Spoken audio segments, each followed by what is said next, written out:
Did we actually obliterate Iran's nuclear development program, or did we just set them back a few days? We can't tell. Like, there's only these satellite images, and the bunker or the nuclear development facility is located meters below the Earth. How can we tell? If only there was some way, some type of data that doesn't rely on just visual aspects, and maybe it has to do with sound, or maybe it has to do with some type of frequency that doesn't require that can seep through meters of Earth. Maybe that's maybe if only there was something. Come on come on. Like, I'm sure, I'm not a nuclear physicist, I don't know if this is necessarily the case, but I'm sure that if you're blasting neutrons or protons, I don't know what it is, but then you're somehow blasting stuff in order to create uranium 235. I don't whatever it is. I'm sure there's some type of frequency that's emitted from that, and I don't understand why. Oh no, we can't see anything. Oh no, what? Hello, radio frequency. I'm sure that's a thing. I don't know what's happening. But whatever. So this video is gonna be on Spire Global, ticker symbol SPIR. Recently, hey, the stock has run up very nicely. Where is this? Very nicely. Okay, ignore this part. Just ignore that part. We focus on the positive. We focus on the positive right here.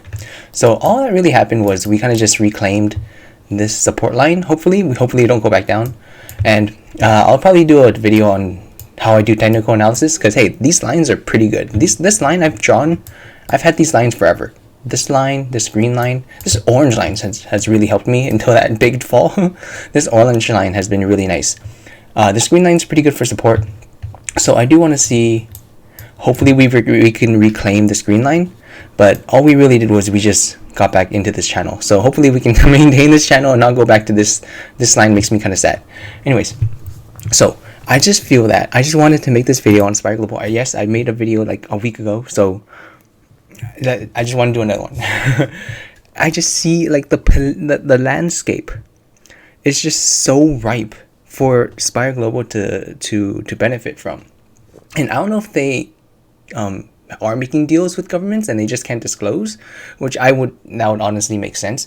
But think about how many things are happening, right? I just referenced the case with the just looking at whether or not the nuclear facility was actually obliterated, or if it was just there was nothing there to begin with, or anything like that, right?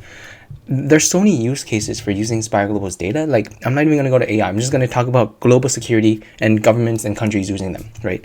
And there's two noteworthy news stories that relate to Spire Global. The first one I already mentioned, and the second one which is really, really bullish. So I don't understand why no one's talking about this. Defense stocks should be going to the moon right now. NATO agrees to hire. NATO allies agree to higher 5% defense spending target. Before it was at 2%, and now it's at 2.5x how much money they're going to be spending by 2035. This is one of those cases where you don't necessarily have to have more of the pie, because the pie itself is growing. So basically the TAM of Spire Global and their competitors, right? They are, and also just people dealing with security or defense, right? They are going there's going to be more money put into that sector, or given to those companies. Whether or not Spire Global is a small company, but the TAM is growing, and when you have a unique product like Spire has, in this case, using radio frequency to collect data, and having their massive constellation of satellites, rather than just doing these come on, the visual satellites, there's so many of them, but the uniqueness of Spire Global's data, I really do believe that it can benefit a lot just because of how unique its data is. Not even talking about aviation or weather or AI or all those things, right? Just talking about government defense spending. I just wanted to put that on people's radars. I don't know why no one's like equating the two. Maybe that had something to do with this jump back, but honestly I think this is just technical analysis and it was way too low before, because company caught $300 million market cap. You're setting a $200 million valuation on the company, bruh. And here you have Palantir trading at like 600x. Come on. Sorry, just mini rant, mini kind of like news roundup thingy, I guess, for Spire Global. That's it. What are your thoughts on it? Congrats if you bought on the low of like 930. I think we hit like 930 or like 9. What was that? No way. Okay, it's over here. Yeah, we hit like 930, 920, something like that. So congrats if you bought the dip. That's it. Also, yeah. So this is also kind of, I would be wary of this, right? Because it can always get rejected from this line, so just be careful. Don't bet the farm, right? You do want to see, like, dollar cost average has always been a pretty good strategy for investing in the stock market, investing in stocks. And again, this is a high conviction play, right? This is this company is small AF, right? Like $300 million market cap. It's pretty small. But hey, congrats if you bought this dip. Maybe you made some money. Maybe you realized some profits. That's good for you. Otherwise, I am looking at this little wedge here, so maybe this wedge can be played. I actually bet on this wedge last week and then it collapsed, so that was pretty sad. But hey, maybe if we can reach $14, that'd be lit. We need to have some type of catalyst though, so I really doubt it.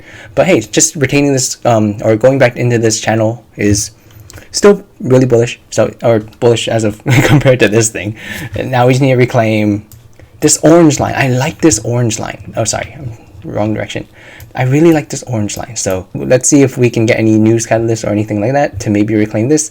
Otherwise we'll probably just be in this little channel, probably like trading and getting hit with resistance on this green line. But that's it. Those are just my thoughts, some news, some random ranting, and also some technical analysis, I guess. Bye.